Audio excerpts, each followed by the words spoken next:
So many of you got a big, big book of information and facts.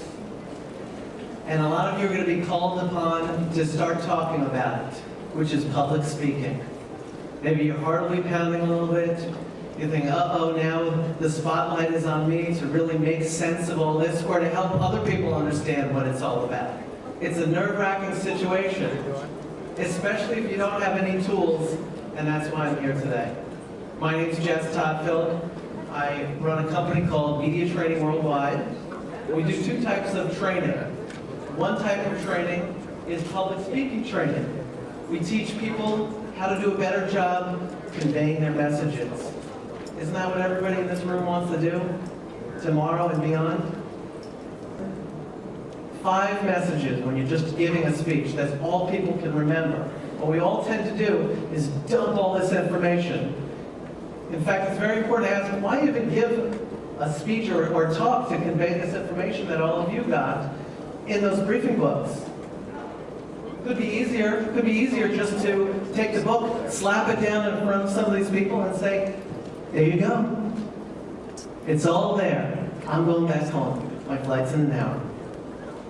It wouldn't be as helpful. The reason that you speak is to motivate people. Now, speaking to the media, slightly different. It's a little bit of a different skill. Anytime you speak to the media, every phrase that comes out of your mouth is a media message.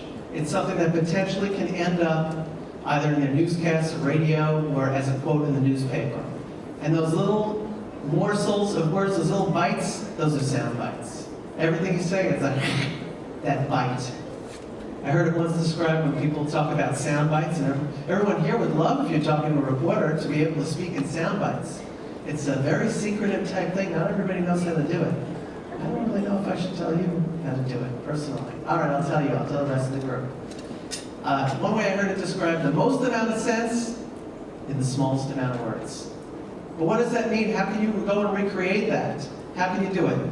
Thankfully, there are 10 elements. We put together our soundbite creation system. This is how, if any media person walks up to you, you can make all this information that you're getting today come alive. Next thing you want to do is be engaging. You want to smile. You want to speak to the audience. Here's somebody who does that often. We work with about 5,000 organizations across America and about 100,000 citizen activists like you here in this room. And many of you are members of the Americans for the Arts Action Fund. What are speakers not for? What this guy's doing, putting people to sleep. Yes, like that woman. Oh, we've all been there. I think this was a breakfast time speech as well.